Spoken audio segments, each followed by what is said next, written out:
O.J. Simpson is dead at the age of 76. His family made the announcement today. He died on Wednesday of cancer. O.J. Simpson was a lot of different things to a lot of different people. He was a football superstar. For a while, a real American hero. Neither sleet nor snow nor the New York Jets could stop O.J. Simpson and the Buffalo Bills, who ran to 4 records on a freezing afternoon. To many, he was also a villain. We, the jury, in the above entitled action, find the defendant, Orenthal James Simpson, not guilty of the crime of murder in violation of... A man who came to represent domestic violence and racial divides after he was found not guilty of murdering his ex-wife and her friend. You go, boy! I'm so happy. He's guilty. He's got to live with himself, man. He knows he did it. DNA is not racial. It doesn't see black and white. It just sees that he was there and he did it. He was also a symbol of our country's changing relationship with celebrity and with television. His trial riveted the nation and had legal and cultural repercussions for years. So how do we make sense of the complicated position that O.J. holds in American culture? Today, we're exploring that question. From the newsroom of The Washington Post, this is Post Reports. I'm Martine Powers, and it's Thursday, April 11th. After the news of Simpson's death broke late this morning, I went to find my colleague Robin Gavon to talk about this moment. Robin is a writer and cultural critic for The Post, and I wanted to get a sense from her of who this man was, what he meant to America, and why his legacy is so complicated.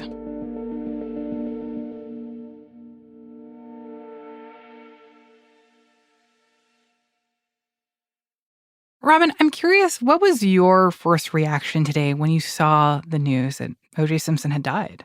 I honestly wasn't really sure how I felt about it. You know, there is obviously the human part of me that feels sorrow at the loss of anyone's life.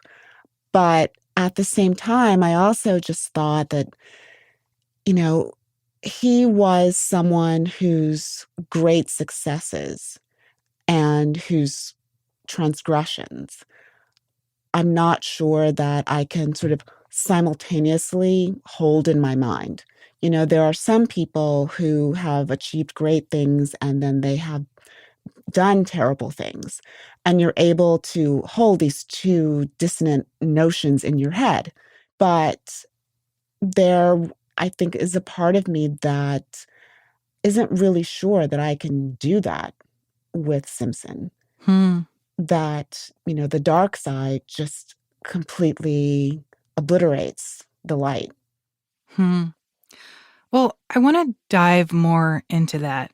But I think to do that, you have to understand that light side, right? Like the side of O.J. Simpson that was so captivating to people. I think that especially for younger folks, like his name and his celebrity has come to feel so synonymous with this murder trial. But he was so famous and so beloved before that. Can you talk a little bit about just like the broad strokes of his story and his young years and his football superstardom and just how he was kind of like America's hero for a while? Well, I think it's funny that you use that phrase, America's hero. And that's because his fame really came from his athleticism, you know, his greatness on the football field. And I think that's a particular kind of fame, that kind of sports fame that is unlike anything else, at least in the U.S., particularly football. You know, it's something that is so wrapped in patriotism and this idea of Americana and, you know, the all-American. And he came to represent those things because he had such great skill on the football field. But then he entered the popular culture at large through Hollywood and, you know, started dabbling in acting. You know, he famously had an advertisement for Hertz where he's running through the airport. Nobody does it better than Hertz. Nobody does it better. He had his foot in sort of the 3 great pillars of American popular culture: sports, Hollywood, and capitalism. And I want to unpack that for a second, also in terms of race, because, I think there's a way of looking at this where it's like, yeah, O.J. Simpson was all of those things and he was Black. And that made him even more notable, that he is this like tall, handsome guy who, I think Americans, Black and white, looked up to. And that felt revelatory. But he also had a somewhat complicated relationship with the Black community, with his identity as a Black person. Can you talk a little bit about that? Yeah, I mean, a lot certainly has been written about it, and people have really interrogated the way that he thought about himself as a Black man, and this idea that he had somehow transcended race. I think it's an interesting premise because in a way, it's sort of suggesting that he had somehow moved away from himself, moved away Hmm. from the totality of who he was as a person. But, it also sort of left him in this strange limbo after the trial because he did not really sort of situate himself within the Black universe that he grew up in. And then when the trial ended, he wasn't really re-embraced by Hmm. the community that he had moved into. And he didn't really sort of fit neatly amongst Black people because he had, in some ways, sort of been proud of the fact that he had moved away from them. Hmm. And I think notably, this was before the trial, but had not kind of participated in the type of activism that you saw other Black athletes participating in, and that he kind of eschewed some of the opportunities to use his platform as a famous Black American athlete to essentially help fight for rights for other Black people.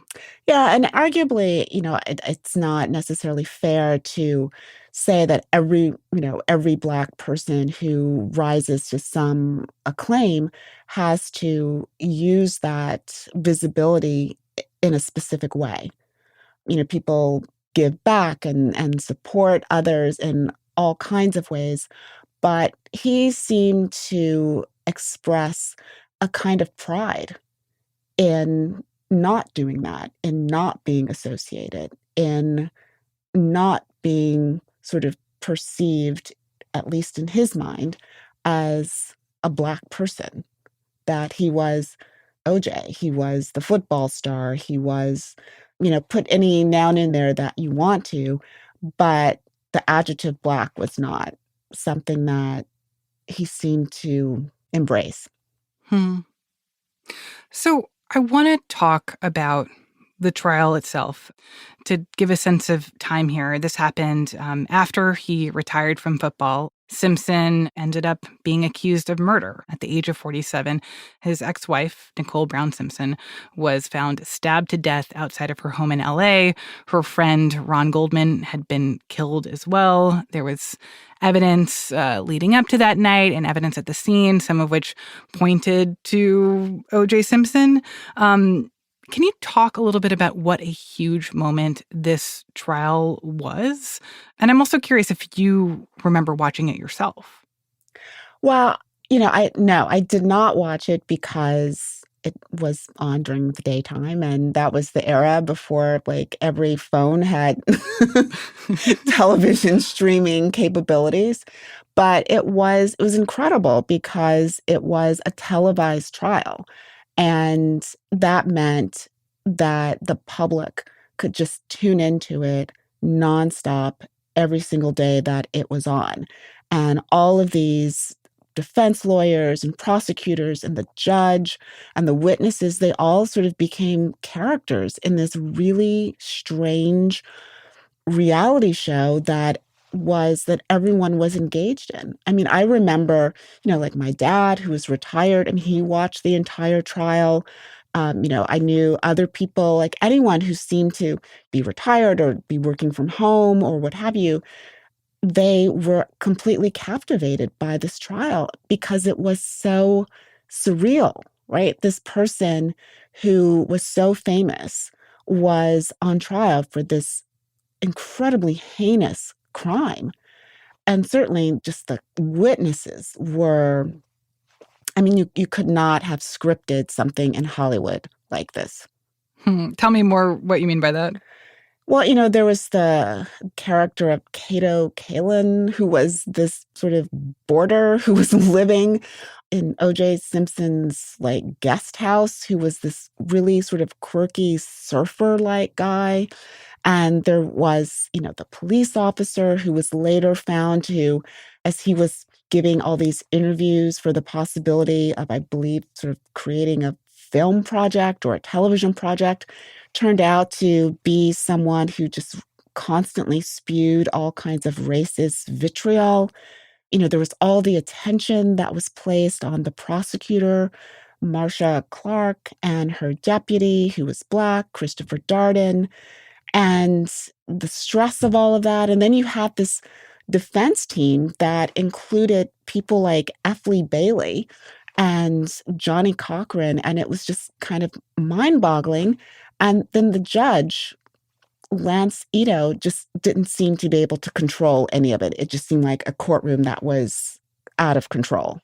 Yeah, I think that the absurdity, frankly, of what you're describing is what made so much of this, it sounds like, addictive for people to watch on TV and to see what was unfolding every day. I mean, honestly, that trial and the fact that it was televised and the degree to which it often seemed to spiral out of control is honestly sort of the example that a lot of judges who now have to oversee cases that are televised look to as an example of, don't let this happen in your courtroom. Don't let this happen to you.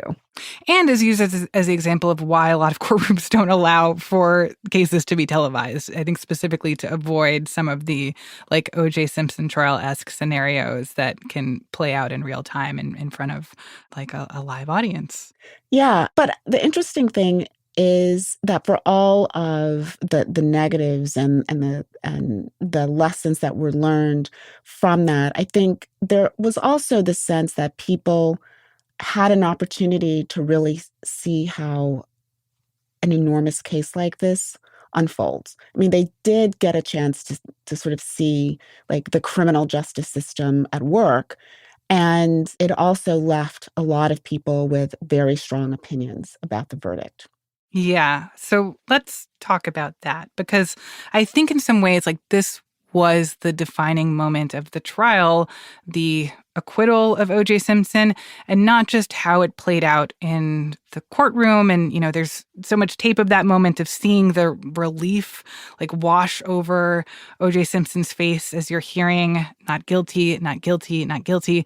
But really the way that people reacted outside of the courtroom around the country, and how you had so many Americans who cheered and celebrated that OJ was acquitted. And I think in a lot of cases, not necessarily people who believed that he was innocent.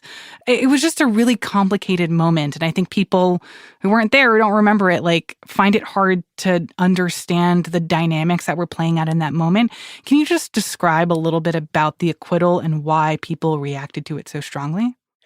Well, the acquittal happened not long after the Rodney King beatings and the aftermath of that in LA.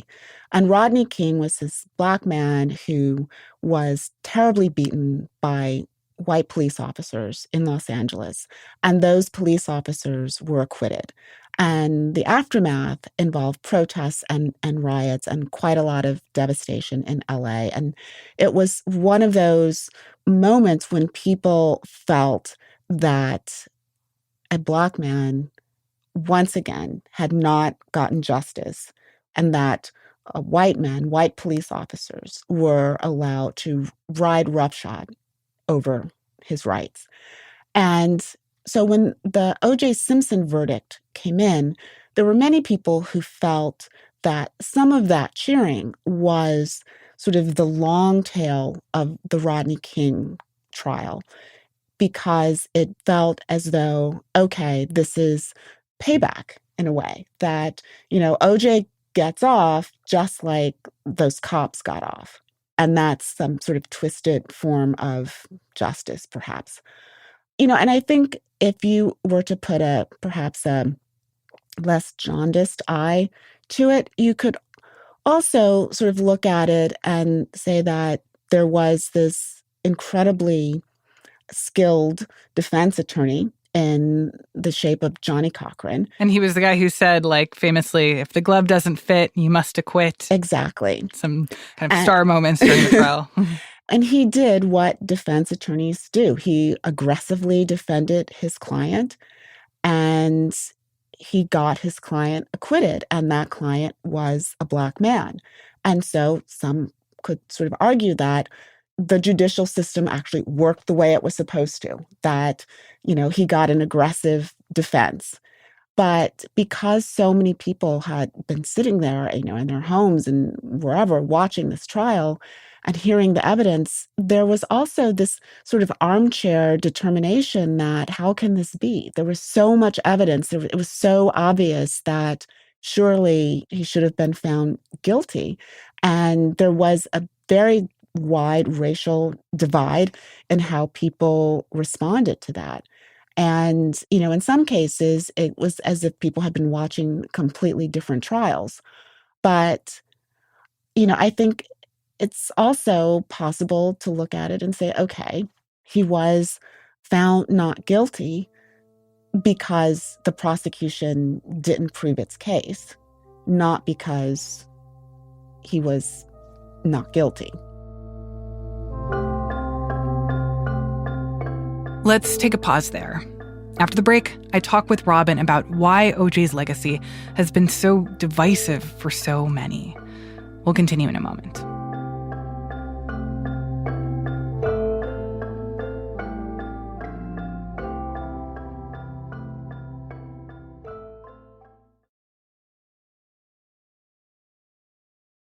Robin, I'm curious what you think about this, because I feel like I've had a lot of conversations with people in my life in more recent years about O.J. Simpson and the trial and how their feelings about this has evolved. I think a lot of that has been because of the ways that the O.J. trial has kind of come back up in pop culture recently. And there was, the FX series a few years ago where it kind of played out the whole trial, and Cuba Gooding Jr. had played O.J. Simpson. But specifically, I've talked to Black women who say, I remember being one of those people who celebrated when OJ got off and taking pride in that moment. And now I look at it and I see, well, yeah, this is a moment of a woman's murder going without justice. And that there has been an evolution in how we see this and what we think OJ Simpson really represents in this moment and represents for women. Yeah, I think that in the aftermath of the Me Too movement and just the recognition of what domestic violence really is and the way that women are impacted by that, I think just we have a much better, not only understanding, but a much greater sensitivity to those kinds of situations, those incidents. Yeah, there definitely was this almost loss of the victims during that trial. And I do think that we are much better, or we're getting better at centering the victims in these trials. And I think we also perhaps have a slightly less glossy view of, the so-called star athlete and what that means, just sort of how immune they should be from scrutiny and criticism and just reality. But, I think that we're still sort of grappling with the role that race played in the trial. Because, I think there still is a long way before Black defendants sort of face the same kind of judicial system that their white counterparts do. And I think that still lingers, but I think people realize that O.J. Simpson was not the poster child for that, for a sort of transformation of the justice system or an about face of the justice system, that he was not the person to represent a kind of success. Well, when you talk about the, I guess, deglossification of O.J. Simpson, the ways in which his celebrity started to lose his luster, even for people who had supported him during the trial, I think it's important to talk about the time that he did spend in prison. This was not related to the death of his ex-wife, but he served 9 years of a 33-year sentence for kidnapping and armed robbery before being released in 2017. Robin, could you talk a little bit about the contours of that conviction and what effect it had on who we ended up thinking O.J. Simpson was, how it sort of diminished his public persona? It sort of came at a point in sort of the story of O.J. where things had already started to become sort of strange and sad and just bewildering. And, this was a guy who, had also gone through a civil trial and had been found liable. And much of his finances were protected because they were sort of pensions, which could not be, touched in the settlement. So at that point, he was looked at very differently. And I think at that point, there was an element of just sort of exasperation culturally with him and what he was doing. And, he was someone who did not sort of take the win, so to speak, and sort of try and redefine his life and realize that he could still possibly do some good in the world. This was not someone who tried to rehabilitate himself. And for that reason, I do think that people stopped thinking about him as a fallen hero and started thinking about him as a cautionary tale. Well, I want to come back to that question that you brought up at the beginning of how do you hold these two OJs in your head at once? His achievements and successes and the history that he made, and also the tragedy and horror that was part of his life too. As you're thinking about this moment and thinking about how to process his death, how are you trying to weigh those two things? Well, I think I try to weigh them not so much as this famous person and what he contributed to the culture and how that sort of stands up to what his life became towards the end. I think about it as, okay, here was this person, and certainly his life was valuable, and I feel for the loss of that. But I don't think that he was someone who looked for grace after the verdict. And perhaps that's the reason that I stumble and that I struggle. I think a lot can be not necessarily forgiven, but perhaps digested, understood, when you feel that someone has been looking for grace or mercy after something as terrible as what happened to Nicole Brown Simpson and her family and the Goldman family. And that wasn't evident. And I think that's why I think it's hard to keep two versions of O.J. Simpson in my head simultaneously. Instead, there was one, and then there was the other. Robin, thank you so much. Thank you. Robin Gavon is Senior Critic at Large for The Post. That's it for Post Reports. Thanks for listening. Today's show was produced and mixed by Ted Muldoon with help from Emma Talkoff, Rennie Svirnovsky, Alana Gordon, and Maggie Penman. It was edited by Monica Campbell and Lucy Perkins. Thank you also to Chrissa Thompson. If you want to show your support for the show, please subscribe to The Washington Post. Not only is it a great way to help us continue to do this work, but you can now get access to Washington Post podcasts ad-free in Apple Podcasts. Subscribe in Apple Podcasts or by following the link in our show notes. I'm Martine Powers. We'll be back tomorrow with more stories from The Washington Post.